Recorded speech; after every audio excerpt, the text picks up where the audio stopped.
Why did one panicked hug outside a party turn into the end of my engagement? How did a moment of comfort become the proof he needed to walk away without raising his voice? Can honesty fix a story when the receipts say otherwise? Before we dive deeper into this story, I have one small request. Please subscribe, drop a like, comment, and hit that hype button to boost this channel so more people can discover these incredible stories. I'm Isola Marrin, and I swear it wasn't what it looked like. One hug, just a moment of panic outside the office, Theo's arms around me while I tried to breathe, and somehow my entire engagement fell apart.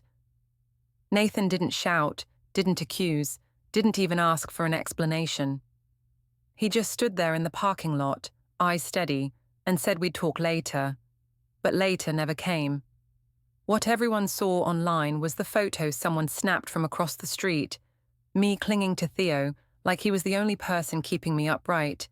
It spread fast, and by the time I realized how bad it looked, Nathan had already gone quiet. People think silence means forgiveness.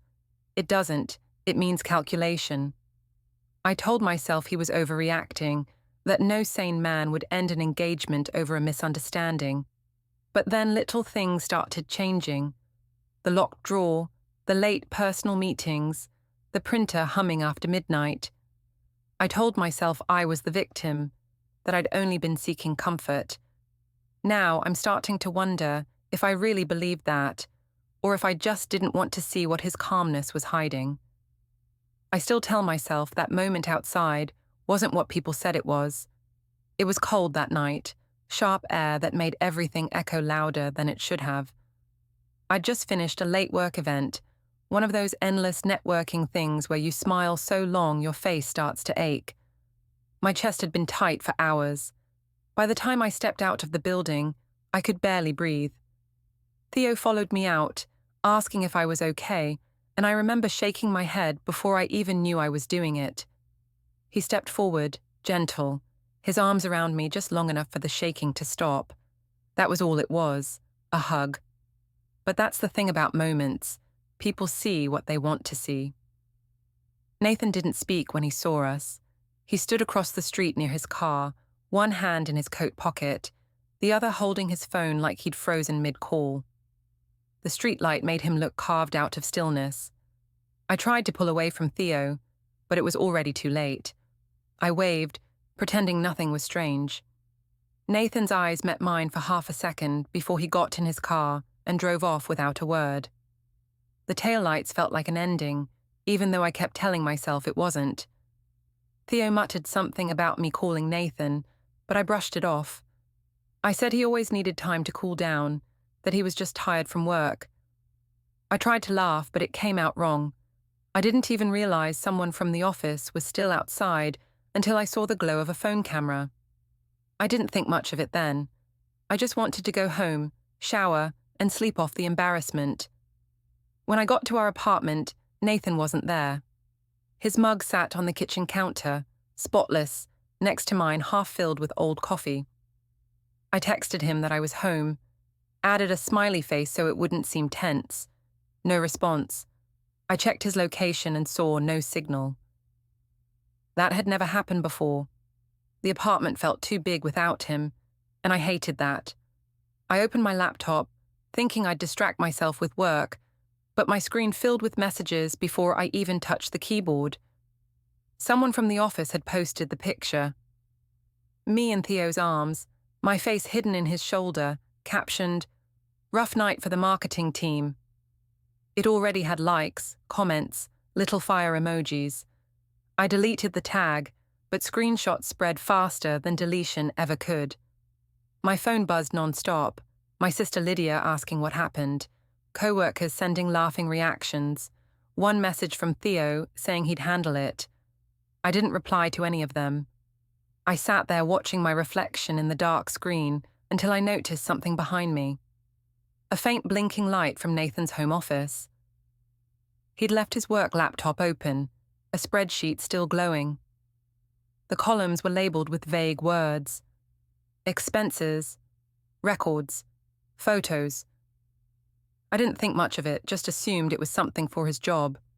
But then a pop-up appeared. Calendar reminder. Downtown 2:30 p.m. Personal. I almost laughed. Nathan never used reminders like that. He lived by memory, not lists. Still, I didn't dwell on it. I closed the laptop, turned off the light, and told myself we'd laugh about this in a week. The next morning, I tried to make everything look normal. I brewed coffee, opened the curtains, straightened the couch cushions. Nathan came in quietly, already dressed for work. He looked calm, too calm. I said good morning, asked if he wanted toast. He said he wasn't hungry. I explained about Theo, how I'd had a panic moment and he was just helping. Nathan nodded once, eyes fixed on his watch. He asked if I wanted him to call in sick for me. I told him I wasn't sick. He said, "You look like someone who's trying to fix a story before it finishes." That line stayed in my head long after he left. At work, everyone already knew. People whispered when I walked in, pretending to scroll their phones. Theo came by my desk, asking if I was okay. I told him not to talk to me for a while. I didn't need more eyes on me. He looked hurt but didn't argue. My boss stopped me in the hallway and said, "I hope you're keeping things professional." I said I always do. He smiled tightly, like he didn't believe me. By lunch, the picture had made it to Facebook. Lydia texted again, "You need to post your side before he does." That was her answer to everything. Make it public first. I told her it wasn't that serious. She said, "You're trending in the wrong way." When I checked, she was right. Someone had shared it with a comment about emotional cheating. I wanted to scream. Instead, I crafted a post. Anxiety attack after a long night. Lucky to have friends who care. I thought that would settle it. It didn't. Half the comments called me brave. The other half called me disloyal. I deleted the post within an hour, but the damage was done. That night, Nathan still wasn't home when I returned. The apartment smelled faintly of toner again. A printer page sat face down on the desk, blank except for a faint smudge in the corner. I turned it over, but it was nothing, just a test sheet. In the wastebasket, though, I noticed small shreds of something that looked like receipts. I told myself he was just cleaning out files. He was meticulous like that, always reorganizing. I didn't realize he'd started organizing us out of his life. When he finally came home, he hung his jacket neatly, set his keys in a perfect line on the counter, and poured himself water. I told him we should talk. He said, "About what? Optics?" I said, "About us." He looked up then, expression unreadable. "You mean about what people think they saw?" I nodded. He said, "Then maybe you should tell them the truth." I said I already did. He replied, "Then they believe you less than I do." It wasn't yelling. It wasn't cold. It was worse, steady, factual, the kind of voice that says a decision's already made. I followed him down the hallway, trying to explain, but he just said he had work early. When he closed the office door, I heard the soft click of a lock I didn't know it had. Later, lying in bed alone, I scrolled through comments until my eyes blurred. Lydia texted, "He's making you look guilty by staying quiet." I typed back, "He's just thinking." She replied, "No one thinks this long without deciding something." I stared at the ceiling until morning light crept through the blinds. The air felt heavy, full of things unsaid. I got up, went to the kitchen, and saw 2 mugs again. His, spotless, mine, half-finished. The silence in that room didn't feel like space anymore. It felt like evidence. When my phone buzzed, I thought it might be Nathan, but it was Theo. He said someone from HR wanted to talk about the incident. I told him not to worry, that I'd take care of it. Then I stared at the message for a long time before deleting it. My reflection in the black phone screen looked like a stranger, someone who'd started a fire and was waiting for smoke to clear. By the end of the week, Nathan still hadn't said another word about that night. But every small sound around the apartment seemed louder. The click of a drawer, the soft whir of his printer, the faint scrape of paper against paper. It all sounded like preparation, and still, I told myself he just needed time. People always say calm men are forgiving. I didn't know calm could mean collecting. I didn't know silence could sound like a record being written. The photo stopped trending by Monday, replaced by some new scandal.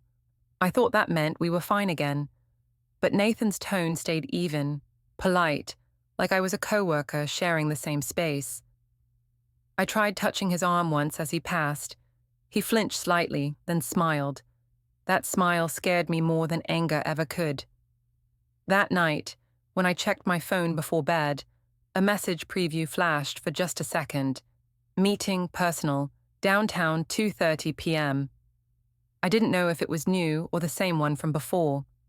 But it was still there, glowing softly like a countdown I didn't understand yet. By the next week, I was tired of feeling like a suspect in my own home. Nathan barely spoke, except in short, neutral sentences about groceries or bills. I tried to make conversation about work, about the weekend, even about the weather. He'd nod, answer politely, then retreat to that small home office he'd turned into his quiet world.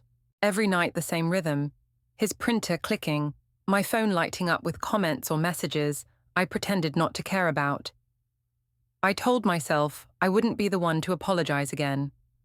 I'd done that before, said sorry first just to end the silence. This time, I wanted him to see I had nothing to be sorry for. When Lydia called, she said I needed to control the narrative. That's what she calls it, controlling. She said if people think you're guilty, you fix it by talking louder. I hated that she was right. So I posted again, a long caption about mental health, vulnerability, and support from friends. It wasn't a lie exactly, just shaped for sympathy. The photo of me smiling in soft light worked perfectly. Comments rolled in, heart emojis, messages like you deserve peace. It felt good for about an hour. Then I noticed one new comment that made my chest go tight. Maybe he deserves peace too. The profile had no picture, no name, just a single emoji in the username. I deleted it fast. Still, I couldn't stop thinking about who it might be. When Nathan came home, I showed him the post like it was proof that I was trying.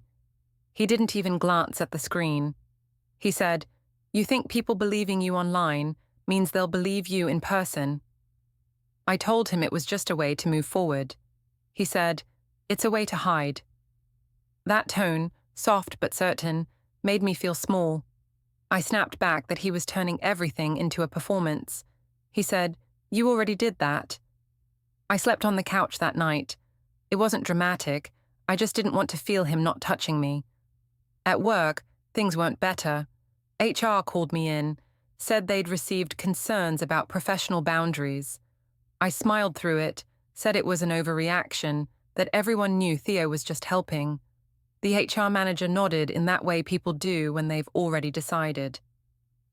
When I got back to my desk, Theo looked up, worried. I told him not to look at me like that. He said maybe we shouldn't hang out one-on-one for a while. That stung more than I expected. I told him he was making it worse, and he said quietly, "So are you." That evening, when I got home, the apartment smelled faintly of ink again. The printer was warm, a single blank sheet still sitting in the tray. I called out for Nathan. No answer. His office door was closed, locked. I pressed my ear against it and heard faint typing. Something about the rhythm of it made me angry. I knocked, asked if he was avoiding me. He said through the door, "I'm organizing." I asked, "What exactly are you organizing?" He said, "Everything that matters." The answer didn't make sense, but the calmness did. It was his way of saying stop asking.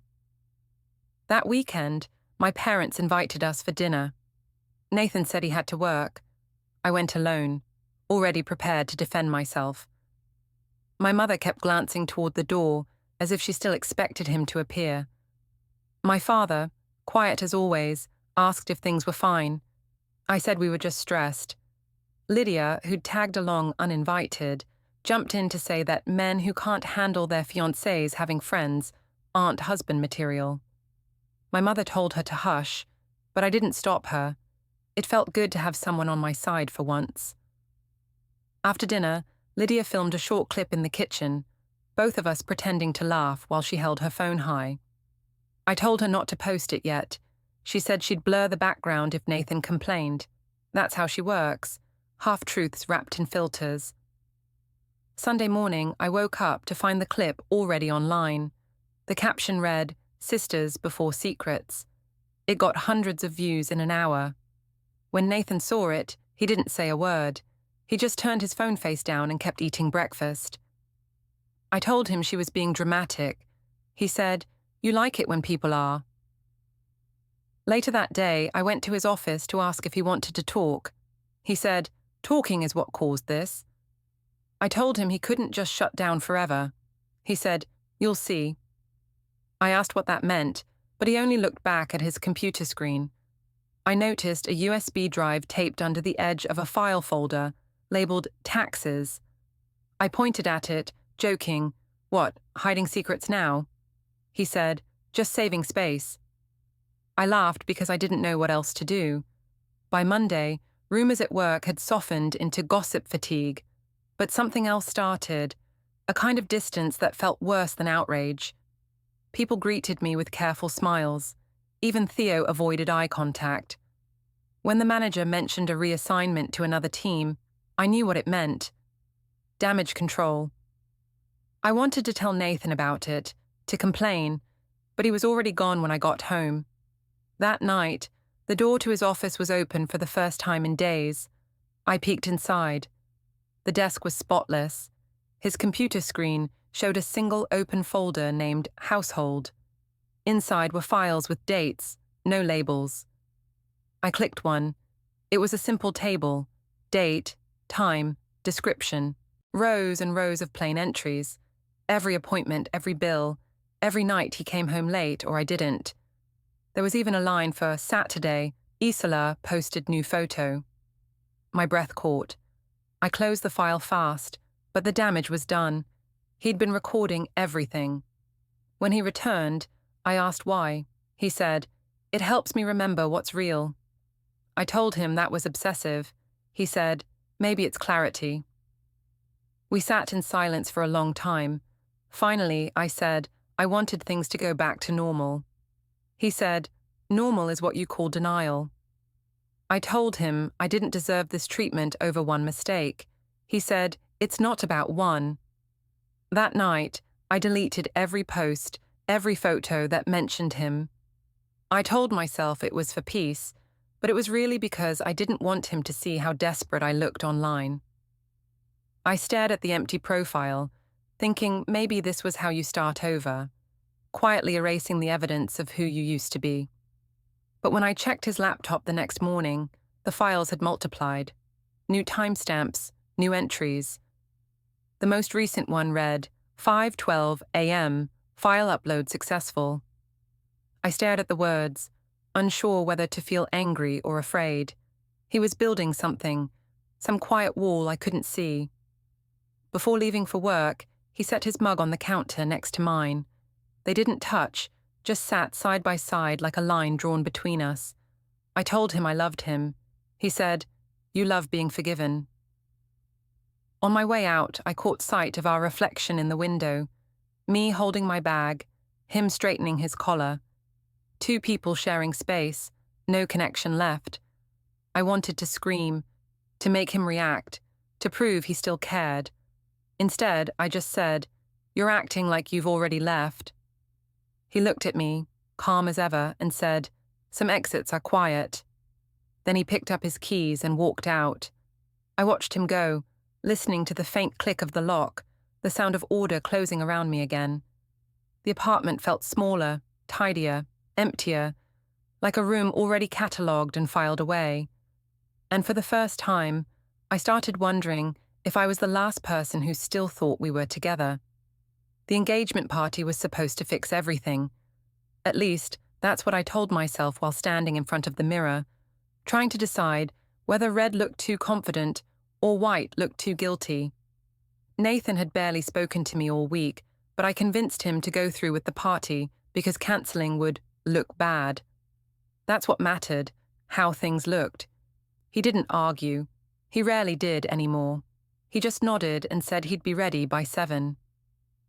His calmness made me uneasy, like he already knew what the night would become.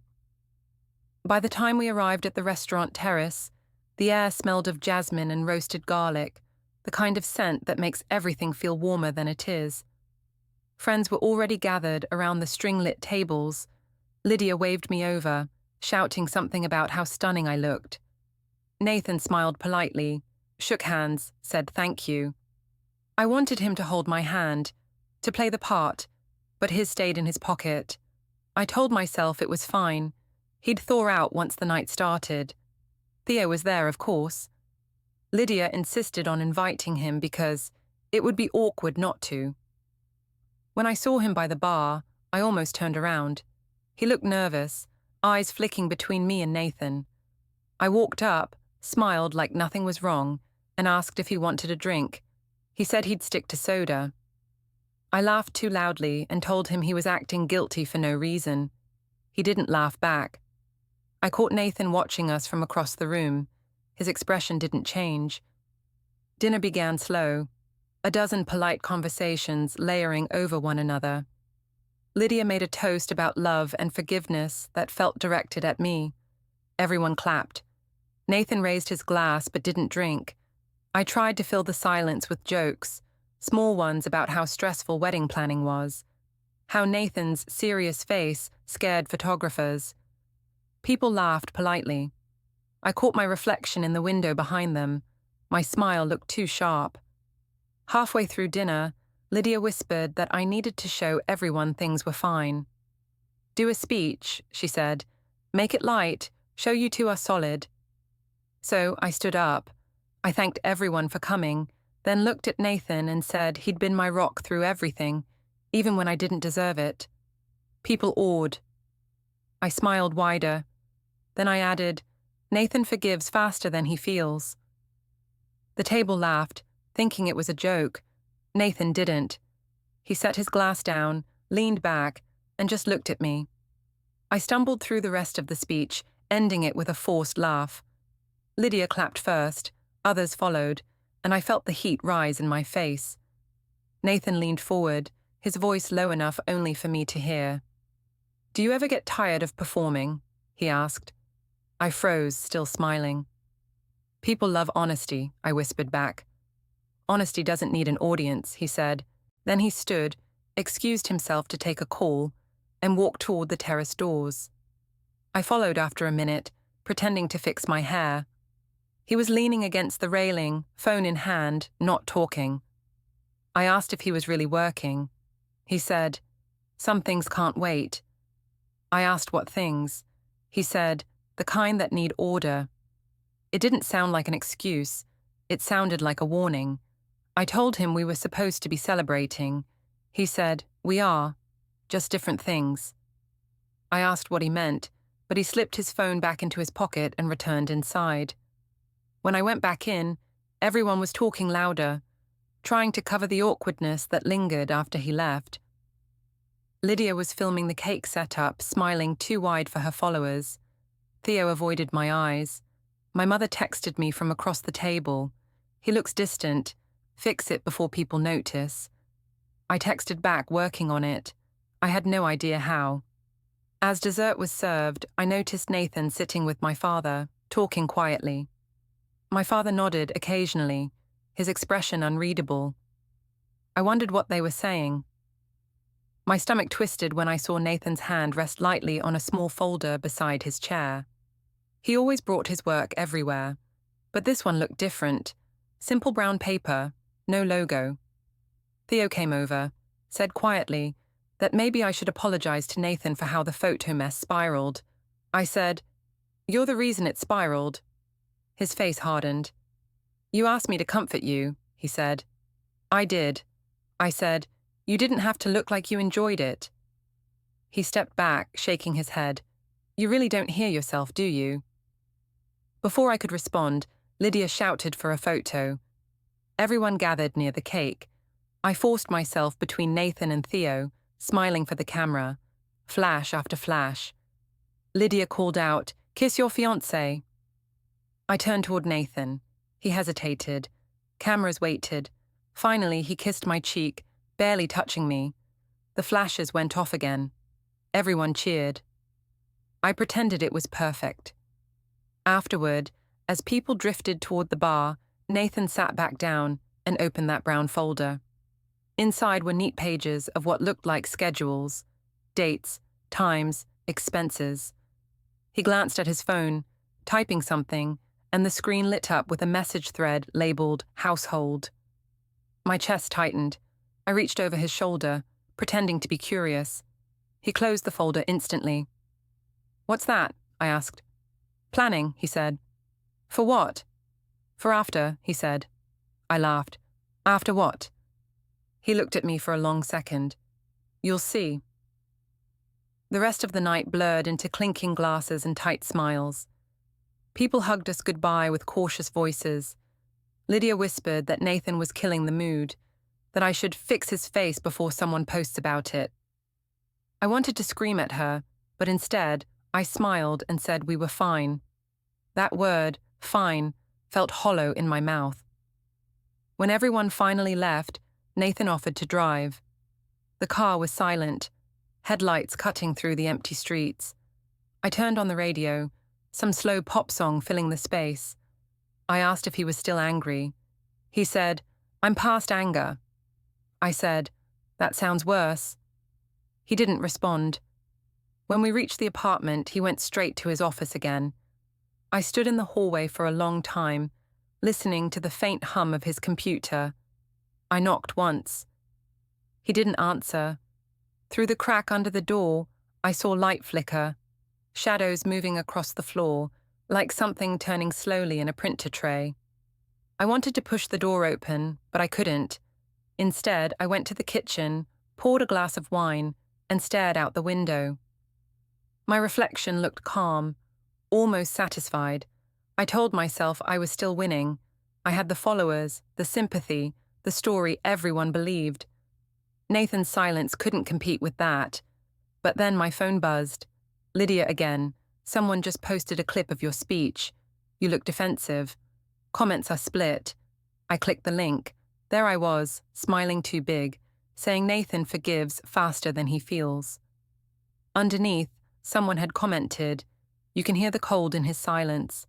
The video had already reached 1,000 views. When I turned around, Nathan was standing in the doorway, eyes on my phone screen. "It's just people being dramatic," I said quickly. He nodded, almost kindly, then said, "Yes, people always are." He walked past me to the counter, rinsed his mug and placed it next to mine, same as every night. Before bed, I noticed his computer still glowing through the office window. I couldn't see what was on the screen, but the file names looked organized in 2 columns. Archive A, Archive B. The words burned in my mind like some quiet verdict waiting for its time. I lay awake listening to the distant hum of the city and the soft clicking of his keyboard. It sounded almost peaceful, like the end of something being written one line at a time. The morning after the party, I woke to the sound of the shredder. Not the loud kind, just the slow grind of paper being fed carefully, 1 page at a time. I stayed in bed pretending to sleep, but the sound kept coming, steady and calm, like breathing. When it stopped, I heard the click of the locked drawer again. I wanted to ask what he was doing, but something about his quiet precision made me afraid of the answer. When he finally left for work, I walked into his office. The air smelled faintly of toner and coffee. The desk was bare except for a single mug ring and a sticky note that said, "Bring forms." I picked it up, read it twice, then tucked it in my pocket like it might mean something later. His laptop was gone. I checked the drawers. Empty. It felt like the room had been erased. Lydia called right after. She'd seen another post about the party, people sharing clips from my speech with captions like "The forgiveness line is brutal." She said I needed to post something soft, maybe a throwback of us looking happy. I said I wasn't going to feed gossip. She said, "Then don't be surprised when the gossip feeds you." She always thinks she's clever when she says things like that. By evening, I'd almost convinced myself that everything was normal again. I cooked dinner for the first time in weeks, made the pasta Nathan liked. When he came home, he looked tired, his collar slightly crooked like he'd been rushing. I told him I made food. He said thank you. He sat down, ate slowly, and asked how my day was. His tone was calm, polite, almost gentle. It threw me off. I told him it was fine, then asked about his work. He said, productive. When I asked what that meant, he smiled faintly and said, getting things ready. After dinner, he washed his own plate, dried it, and placed it neatly beside the sink. I said he didn't have to do that. He said, some habits stick. It sounded like a joke, but it didn't feel like one. He went to his office and closed the door again. The next day, Marjorie called. She'd seen the party photos and wanted to meet for lunch. I knew it wasn't an invitation. It was a summons. She chose one of those family restaurants she liked, loud enough to look casual but quiet enough for confrontation. When I arrived, she was already sitting by the window, a folder beside her plate. I kissed her cheek out of habit. She didn't kiss back. She said she was worried about Nathan. I told her he was fine, just overworked. She said, he's not sleeping. He talks like he's arranging things. I laughed and said she was being dramatic. She said, he's my son. I know when he's planning an ending. That made me freeze for half a second. I covered it with a smile. I told her Nathan loved me, that he was just handling stress in his usual methodical way. She didn't argue. She just said, he's been quiet for a reason. Before I could respond, Lydia arrived, uninvited again, of course. She slid into the booth next to me, all bright energy and fake laughter. We're all good here, she said to Marjorie. Just a little online misunderstanding. Marjorie gave her that cold, perfect look she always gives people she finds beneath her. Lydia ignored it. She pulled out her phone and whispered, smile. I told her no. She snapped the picture anyway. Halfway through lunch, Nathan appeared. I hadn't known he'd been invited. He looked completely composed. A light blue shirt, no tie, sleeves rolled to his forearms. He kissed his mother's cheek, nodded at me, and sat down. I didn't know you were coming, I said. He said, you weren't supposed to. Marjorie asked if we were working things out. Nathan said, we're working on clarity. She looked at me then, waiting for my response. I said, we're fine. Nathan smiled slightly. That's one version, he said. I kicked him under the table. He didn't react. Instead, he reached into his pocket, took out his phone, and scrolled to something. I think this will make things easier, he said. He turned the screen toward me for a split second. I only caught a glimpse. Our names, a logo from some law firm, a list of dates. My stomach twisted. I tried to keep my face neutral. What's that? I asked. He said, nothing urgent, just documentation. Marjorie excused herself, probably to avoid being in the middle of whatever this was. Lydia stayed, eyes wide, pretending to text but clearly recording. I hissed, put your phone down. She whispered, this is your story. Own it. Nathan set his napkin down, perfectly folded. I think we've both said enough in public, he said quietly. Maybe next time we talk with someone else in the room. I snapped that we didn't need therapy. He said, I wasn't talking about therapy. For a few seconds, no one moved. Then he stood, told his mother he'd pay the bill, and walked out.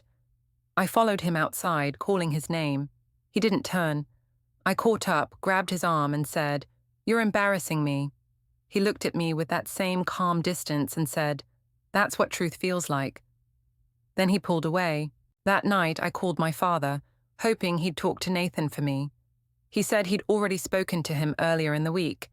I asked what about. He said, he wanted to confirm dates. I didn't ask why. I asked if he thought Nathan was planning something.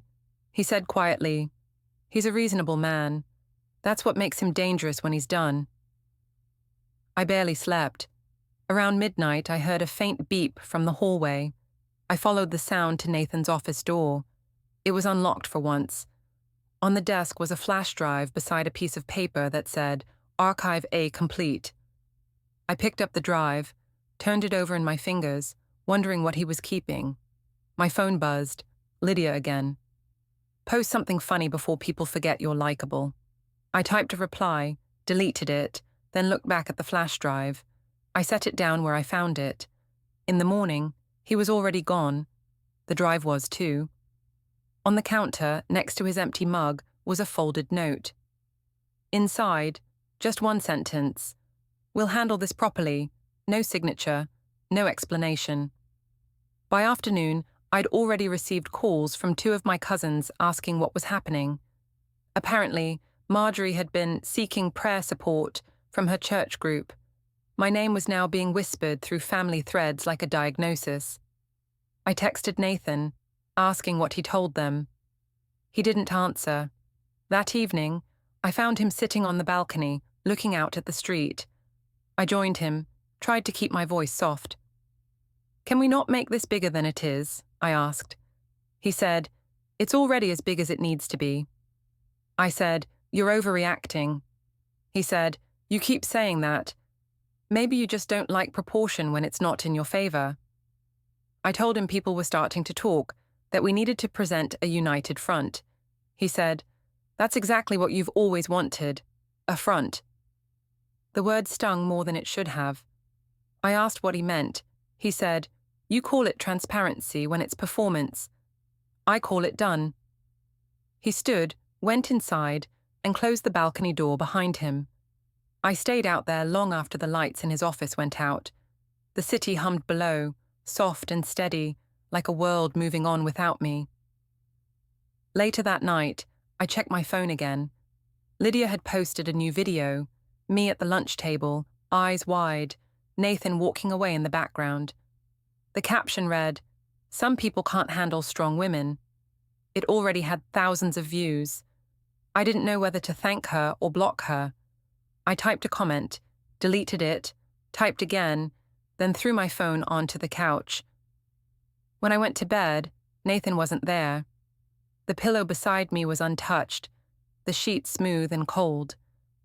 I turned toward the empty space and whispered that we'd be okay, that this was just a phase. But even as I said it, I knew he wasn't listening anymore. He'd already chosen his next move, quiet, measured, irreversible. By the next morning, the apartment felt hollow, as if he had already started packing without touching a single thing. The walls looked too white, too perfect. Every framed photo on the hallway shelf was turned slightly inward, like even the pictures didn't want to look at me. I made coffee, hoping the smell would make everything feel normal. The mug rack looked wrong, his cup missing. He came in just after 8, dressed simply, button-up sleeves rolled, no tie. I asked if he was working from home. He said he had a few errands first. I asked if they were personal errands. He looked up, expression flat, and said, "They always are lately." I wanted to start another argument, something that would make him react, but his calmness scared me more than anger could. He just poured his coffee, sat at the table, and looked out the window.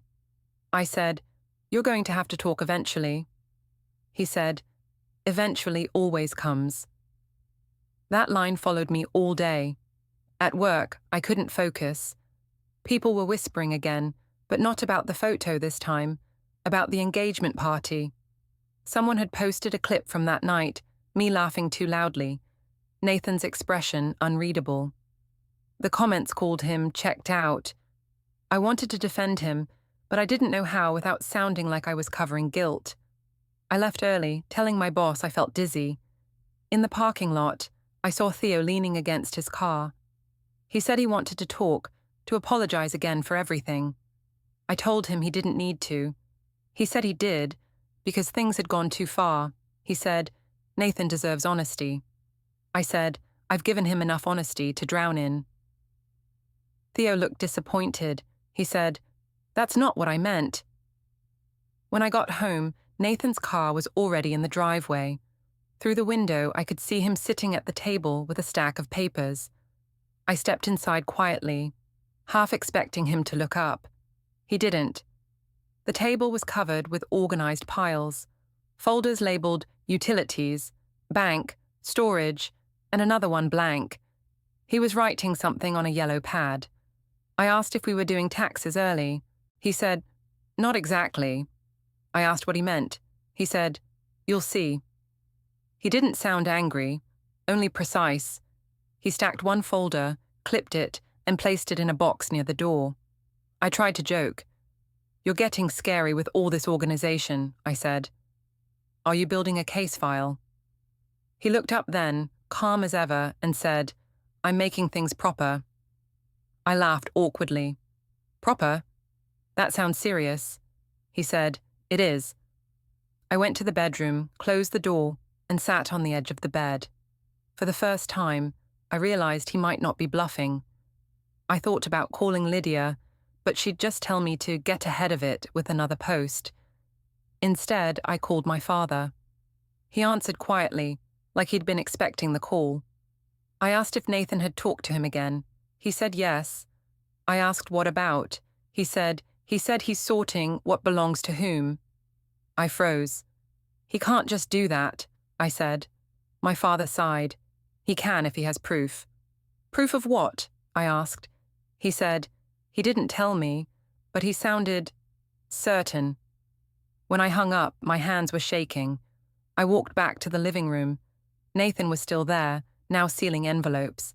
I said, "You're really going through with something, aren't you?" He said, "Yes." I said, "What exactly are you doing?" He looked at me and said, "Handling it properly." I laughed because it was the only thing left to do. "You think being calm makes you the hero," I said. He said, "It makes me consistent."